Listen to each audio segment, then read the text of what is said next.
আপনি রাস্তায় হাঁটছেন বানরের মূর্তি নিয়ে, বানরের সাথে আপনার কি সম্পর্ক? বানরের সাথে বাঙালি সংস্কৃতির কি সম্পর্ক? আমরা কি বানর থেকে আসছি? তাহলে বানরের মূর্তি আমি হাটে নিয়ে হাঁটবো কেন? একটা প্রজন্মকে আল্লাহ বানর বানিয়ে দিয়েছিলেন, কোরআনে দলিল আছে। ওই যে শনিবারে যারা মাছ ধরতে নিষেধ করা হয়েছিল তারপরেও মাছ ধরেছে, আল্লাহ পাক বলছেন ওদেরকে বানর বানিয়ে দিয়েছে। আমরা কি সেই প্রজন্ম? তাহলে বানরের মূর্তি নিয়ে রাস্তায় হাঁটবো কেন? কেন আপনি পেঁচার সাথে আপনার কি সম্পর্ক? পেঁচা কি আমার ভাগ্যের প্রতীক? তো এখানে পেঁচার সাথে আপনার সংস্কৃতি কি সম্পর্ক? পেঁচা অমঙ্গলের লক্ষণ? এগুলো কি শুরু করেছি আমরা? এখন কথা হচ্ছে সংস্কৃতি যদি আপনি ভিতরে চোখ দিয়ে দেখেন, দেখবেন টপ টু বটম আপনি ইহুদি খ্রিস্টানদের সংস্কৃতি ফলো করছেন। আপনার খাওয়া, আপনার রুচি, আপনার অভ্যাস, আপনার পছন্দ, আপনার বিয়ের অনুষ্ঠান, আপনার জন্মদিন, আপনার মায়ের ওই কি বার্ষিকী, বাবার ওই বার্ষিকী, যা যা করতেছেন সবকিছু কি কার অনুসরণ করতেছেন আপনারা? ইহুদি খ্রিস্টানদের। একটা ভবন উদ্বোধন করবেন, খুচুত করে একটা ফিতা কাটলেন, কাইটটা মাশাআল্লাহ পায়রা আপনি উড়াই দিলেন। তো এই পাখি কি আমার কল্যাণ নিয়ে আসবে? হ্যাঁ, এই পায়রা আমার কল্যাণ নিয়ে আসতে পারে? ওইখানে দাঁড়ায় 2 রাকাত নামাজ তো পড়তে পারতেন, পরে আল্লাহর কাছে দোয়া করতে পারতেন, আল্লাহ আমি এই কাজটা শুরু করলাম, আল্লাহ তুমি বরকত দান করো। আমার সংস্কৃতি। একটা দোকান করেছেন, বাড়ি করেছেন, শুরুতেই আপনি ডিজে পার্টি দিলেন, ডিজে পার্টি। সুবহানাল্লাহ, সূরা বাকারার তেলাওয়াত তো দিলেন না। তাহলে পুরো বিশ্বের প্রত্যেকটা ডিপার্টমেন্ট, মূল জায়গাগুলো আমরা এখন নিয়ন্ত্রিত হচ্ছি, এবং ভিতরে চোখ দিয়ে যদি দেখি আমরা আমাদের শেকড় থেকে দূরে সরে গেছি। ভাই আল্লাহ পাক আমাদের সবাইকে বোঝার তৌফিক দান করেন, আমাদের এই পুরো প্রজন্মটাকে আল্লাহ পাক তওবা করে ফিরে আসার তৌফিক দান করেন। বিশ্বের বুকে ওমর রাদিয়াল্লাহু আনহুর সময় আমরা যেমন মাথা উঁচু করে বাঁচতাম, ওইভাবে বাঁচার তৌফিক দান করেন। এমন একটা জায়গায় পুরো জাতিকে নিয়ে যাওয়ার তৌফিক দান করেন যেন আমাদের ভয়ে ওরা থরথর করে কাঁপা শুরু করেন। এগুলো বললে অনেক কথা, বললে কথা অনেক দিকে চলে যায়। কথা হচ্ছে আমরা বিগত 70 বছরে আমরা একটা মিসাইল বানাতে পারি নাই এখন পর্যন্ত। কথা অনেক গভীর। আমাদেরকে ওরা ভয় করবে কিভাবে? এ বিশ্বে তো ঢাল তলোয়ার দিয়ে যুদ্ধ হয় না। ওয়াইদু লাকুম মাসতাতাতুম মিন কুওয়াতিন, সূরা আনফালের মধ্যে আল্লাহ পাক আয়াত নাযিল করেছেন, হে মুসলিমরা তোমরা শক্তি অর্জন করো, তোমরা শক্তি সামর্থ্য অর্জন করো। তুরহিবুনা বিহি আদু আল্লাহি ওয়া আদুয়াকুম, এই শক্তি দিয়ে তোমরা আল্লাহর দুশমনদেরকে ভয় দেখাবা। এটা কে বলেছেন? আল্লাহ বলেছেন। ওই শক্তি কই? আমরা আপোষে লড়াইয়ে পড়ে আছি, আঞ্চলিক রাজনীতি নিয়ে পড়ে আছি, ভাইয়ে ভাইয়ে মারামারি কাটাকাটি করছি, আমরা গীবত সমালোচনার রাজনীতি করছি, মূল শক্তিটা আমরা অর্জন করতে পারছি না। আল্লাহ পাক আমাদেরকে সেইটা বোঝার তৌফিক দান করেন। চিন্তা করবেন না, চিন্তা করবেন না, আমরা যদি করতে পারি আল্লাহ পাক আমাদের হাতেই বিজয় দিবেন ইনশাআল্লাহ। আর এটাও চিন্তা করবেন না, নিশ্চিত থাকেন যদি আমরা করতে না পারি আল্লাহ আমাদের একটাকেও জীবিত রাখবে না, একটাকেও না। আল্লাহ পাক সবগুলোকে সরাই দিবেন ইনশাআল্লাহ, দিয়ে এমন একটা প্রজন্ম নিয়ে আসবেন ওরা পারবে ইনশাআল্লাহ। এটা ইয়াকিন রাখেন। আমরা যদি গাদ্দার হই, মুনাফিকি করি, আমানতের খেয়ানত করে ফেলি, ওই চেতনা আমরা যদি ধ্বংস করে ফেলি, আল্লাহ পাক আমাদেরকে রাখবেন না। আর হে ঢাকাবাসী শোনেন, আল্লাহ পাক না রাখার জন্য একটা 5 মাত্রার ভূমিকম্প যথেষ্ট। আল্লাহকে ভয় করেন। ঢাকায় জেনা বেড়ে গেছে, সমকামিতা বেড়ে গেছে, মাদক বেড়ে যাচ্ছে, ইয়াবাখোর বেড়ে যাচ্ছে, ছিনতাই বাড়তেছে, কত কি হচ্ছে আমাদের শহরে, আমাদের চোখের সামনে। অশ্লীলতার কারণে এই ভূমিকম্পের আযাব আসে, নোংরামির কারণে আসে, জেনার কারণে আসে, পরকীয়ার কারণে আসে, ব্যভিচারের কারণে আসে, ঘরে ঘরে ঢুকেছে। আল্লাহ পাক আমাদের ঢাকাবাসীকে হেদায়েত দান করেন। আমি তো আপনাদের একজন, আমি কিন্তু আপনাদের একজন, আমি আপনাদের বাইরের কেউ না।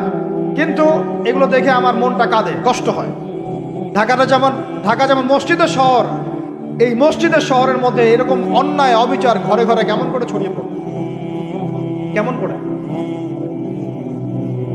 একটা অপরাধ হয়েছে আমাদের। অপরাধটা হচ্ছে আমরা সৎ কাজে আদেশ করেছি, অসৎ কাজে সমানভাবে নিষেধ করি না। সৎ কাজে আদেশের সাথে এখন থেকে অসৎ কাজে নিষেধও করবেন। আল্লাহ পাক তৌফিক দান করেন। আল্লাহ পাক এই জজবা চেতনা আপনাদের সবার মধ্যে দান করেন। আমি আইন হাতে তুলে নেবেন না, কিন্তু অন্যায়ের প্রতিবাদ করবেন। অন্যায়ের কি করবেন? প্রতিবাদ করবেন।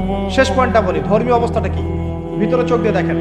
আপনার কাছে মনে হচ্ছে আমরা সবাই সংখ্যায় অনেক বেশি, কোটি কোটি মুসলমান, এত এত মুসলিম রাষ্ট্র, এত এত তেল, এত এত মিলিটারি পাওয়ার, ইত্যাদি ইত্যাদি, এত সংগঠন, অনেক কিছু, এত ধর্মীয় দল, এত আলেম ওলামা। বাস্তবিক অর্থে ভিতরের চোখ দিয়ে যদি আপনি দেখেন, দেখবেন যে আমরা সংখ্যায় বেশি হওয়ার সত্ত্বেও আপোষে অসংখ্য দলে বিভক্ত হয়ে গেছি।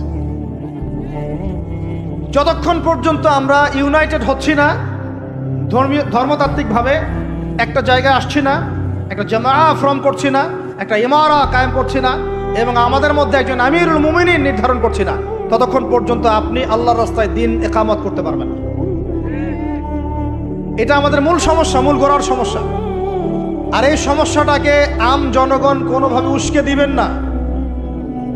আপনারা ওলামায়ে কেরামদের মধ্যে বিভক্তি বাড়াই দিবেন না, উস্কে দিবেন না, অনলাইন গরম করবেন না, চুপ করে থাকবেন। কিছু বলার যদি না থাকে চুপ করে থাকেন, তা বলার দরকার নাই। ওলামায়ে কেরামদেরকে একটা জায়গায় বসতে দেন। তারা যদি একটা জায়গায় বসে, একটা টেবিলে বসে, একে অপরের সাথে মোয়ানাকা করে, চা খায়, সালাম বিনিময় করে, ইনশাআল্লাহ দেখবেন ঐক্য হয়ে গেছে ইনশাআল্লাহ। এবং ওলামায়ে কেরামরা যখন আমাদের রাজনীতিবিদদের সাথে থাকবেন, একটা ঐক্যবদ্ধ শক্তি হবে, তখন দেখবেন রাষ্ট্র, অর্থনীতি, রাজনীতি এবং ধর্মতাত্ত্বিক সব দিক দিয়ে এগিয়ে যাবে ইনশাআল্লাহ। এই জিনিসটার ঘাটতি আছে আমাদের মধ্যে। আমরা অনেক সময় মনে করি ও পলিটিশিয়ানের সাথে আমার চলার দরকার, ও তাগুত, ও কাফের, ও মুশরিক, ও এটা ওইটা। দেখেন, নবী করিম সাল্লাল্লাহু আলাইহি ওয়াসাল্লামকে সবচেয়ে বেশি সাপোর্ট করেছেন তার চাচা আবু তালেব। আবু তালেব মুসলমান হননি শেষ পর্যন্ত। তার বাসাতে তিনি থেকেছেন, বড় হয়েছেন, ব্যবসা করেছেন। চাচাকে কালিমা পড়াতে পারেন নাই, দ্বীনের পথে আনতে পারেন নাই। তাই বলে কি তিনি চাচার সঙ্গ ছেড়ে দিয়েছিলেন? আমরা সবাই নিজেকে আলাদা বিভক্ত মনে করি। নসিহতের মধ্য দিয়ে, সদুপদেশের মধ্য দিয়ে, একটা ভ্রাতৃত্বের বন্ধনের মধ্য দিয়ে। সবাই তো আর খারাপ নয় ভাই, সবাই কি খারাপ? এখানে অনেক অসংখ্য ভালো মানুষ আছেন, প্রত্যেকটা সেক্টরে আছে। আপনার আমার চেয়ে বেশি ইমানদার আছে, আপনি জানেন না? প্রত্যেক ডিপার্টমেন্টে আপনার আমার চেয়ে বড় বড় ইমানদাররা আছে, কিন্তু পরিবেশ পরিস্থিতির কারণে হয়তোবা তারা তাদের ইমানটাকে জাহির করতে পারছে না। আমরা উগ্র হব না, তাদের প্রতি আমরা নসিহত করব, নরম হব, সবর করব, দাওয়াত দিব, এবং তাদেরকেও আমরা আমাদের একটা প্ল্যাটফর্মে আনার চেষ্টা করবো ইনশাআল্লাহ। এভাবে যখন আস্তে আস্তে মেহনতগুলো বাড়তে থাকবে, 10টা বছর দেখেন, 10টা বছর পরে দেখবেন চিত্র পাল্টে গেছে ইনশাআল্লাহ। তবে এই দায়িত্বটা কোনো বক্তার একার নয়, কোনো আলেমের একার নয়, কোনো এমপি সাহেবের একার নয়, মন্ত্রী সাহেবের একার নয়, কোনো সরকার প্রধানের একার নয়। এখানে আপনার আমার সবার ভূমিকা আছে। সবাই যার যার জায়গা থেকে যদি আমরা ভূমিকা পালন করতে ব্যর্থ হই, এগুলো স্বপ্ন থেকে যাবে, কোনোদিন বাস্তবায়ন করতে পারবো না। সবাই যার যার জায়গা থেকে কাজ যদি ঠিক মতো করি, ইনশাল্লাহ দেখবেন আমরা ওই সোনার বাংলা ঠিকই গঠন করবো ইনশাল্লাহ। আল্লাহ পাক আমাদের সবাইকে ধর্মীয় অঙ্গনের ভেদাভেদটাকে দূর করার তৌফিক দান করেন। ধর্মীয় অঙ্গনের ভেদাভেদটা সবচেয়ে কালো হয়েছে আমাদের জন্য। ধার্মিকরা যদি একটা জায়গায় থাকতেন, তারা যদি সমাজের মধ্যে এরকম বিভিন্ন দলে দলে বিভক্ত হয়ে আলাদা আলাদা হয়ে না যেতেন, তাহলে দেখতেন আজকে থেকে 40 বছর আগেই বাংলার জমিনে দিন কায়েম হয়ে যেত। আল্লাহ রাব্বুল আলামিন আমাদেরকে ভিতরের চোখ জাগ্রত করার তৌফিক দান করেন। আর যারা স্পষ্ট মুশরিক, স্পষ্ট শিরিক করছে, স্পষ্ট বেদাতি এবং স্পষ্ট মুনাফিক, যারা জালেমের পক্ষ নেয়, ওদের সাথে ঐক্যের কোনো দরকার নাই। ওদেরকে ছাড়াই আমরা চলবো ইনশাআল্লাহ। সময় ওদেরকে মিটিয়ে ফেলবে ইনশাআল্লাহ। সময়ের স্রোতে ওরা ধুলার মতো উড়ে যাবে ইনশাআল্লাহ, কিচ্ছু করতে পারবে না ইনশাআল্লাহ। কারণ মুনাফিকদের সাথে ঐক্য হয় না। মুনাফিকদের সাথে কি ঐক্য হয়? মুনাফিকদের সাথে ঐক্য হয় না, মুশরিকদের সাথে ঐক্য হয় না, এবং যারা পাক্কা মুশরিক, পাক্কা বেদাতি, তাদের সাথে কিন্তু ঐক্য হয় না। তো এই জিনিসগুলো আমরা অ্যাভয়েড করে মুমিনদের জামাআকে নিয়ে ঐক্যবদ্ধ হয়ে সামনের দিকে এগিয়ে যাবো ইনশাআল্লাহ। আল্লাহ পাক আমাদের সমস্ত ওলামায়ে কেরামদেরকে দীর্ঘ নেক হায়াত দারাজ করেন, তাদেরকে এক প্ল্যাটফর্মে বসার তৌফিক দান করেন। আলেম ওলামাদের সাথে আমাদের সরকার প্রধানদের একটা মৈত্রী এবং মিলবন্ধন আল্লাহ পাক দান করেন। উভয়ের ভুল বোঝাবুঝি আল্লাহ পাক দূর করে দেন। উভয়কে আল্লাহ পাক এক টেবিলে বসার তৌফিক দান করেন। আল্লাহ পাক উভয়কে নিয়ে একটা শক্তিশালী রাষ্ট্র গঠনের তৌফিক দান করেন ইনশাআল্লাহ। দেখবেন যদি এভাবে আমরা কাজ করতে পারি। আর আমাদের তরুণদের দায়িত্ব কি? তরুণদের দায়িত্ব বড়রা যা বলবে ওইটা ফলো করে চল। আমাদের দায়িত্ব না যে আমরা নেতৃত্ব আসনটাতে খাপ করে কেড়ে নিয়ে বসবো, এটা আমাদের দায়িত্ব না। যদি আমরা যোগ্য হই, আল্লাহ পাক যদি কবুল করেন, আল্লাহই আপনাকে উঁচু জায়গায় নিয়ে যাবেন ইনশাআল্লাহ। আমরা খালি চোখ কান খোলা রেখে সত্য মিথ্যা পার্থক্য করব, আমাদের বড়দের সামনে এটাকে উপস্থাপন করব। তারা যদি মুনাসিব মনে করেন আমাদেরকে তাদের জায়গায় নিয়ে যাবে ইনশাআল্লাহ। এবং আমাদের কাজ হচ্ছে ইলম অর্জন করা, তাজকিয়া অর্জন করা, বেশি বেশি আমল করা এবং উলামায়ে কেরামের সোহবতে থাকা এবং এই জাতিটাকে নিজের একক জাতি মনে করা, আলাদা মনে না করা। আমরা সবাই মিলে এক জাতি, মনে রাখবেন, আমরা সবাই মিলে এক জাতি।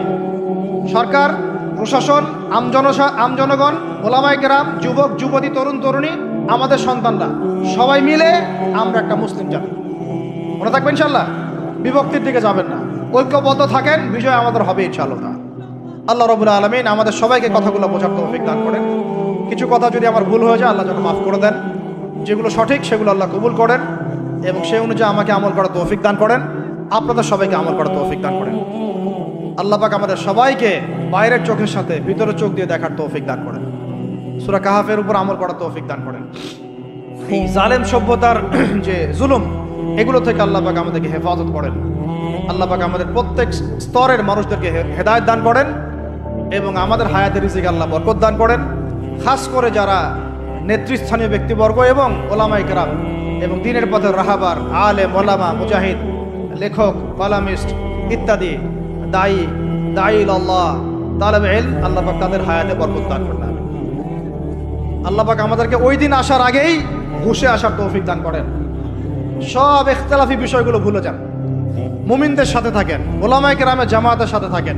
ছোটখাটো বিষয় নিয়ে তর্ক করা বন্ধ করেন, ইস্যু পাগল হওয়া বন্ধ করেন, ডিভাইস আসক্তি বন্ধ করেন, এই শোডাউনগুলো বন্ধ করেন, মূল জায়গাগুলোয় কাজ করেন। সালাত, তাহাজ্জুদ, হালাল রিজিক, আদর্শ পরিবার গঠন, ঠিক আছে, দাওয়াতের মেহনত, সৎ কাজে আদেশ, অসৎ কাজে নিষেধ, এগুলোতে মনোযোগী হন। আল্লাহ পাক ইনশাআল্লাহ আমাদেরকে তৌফিক দান করবেন ইনশাআল্লাহ।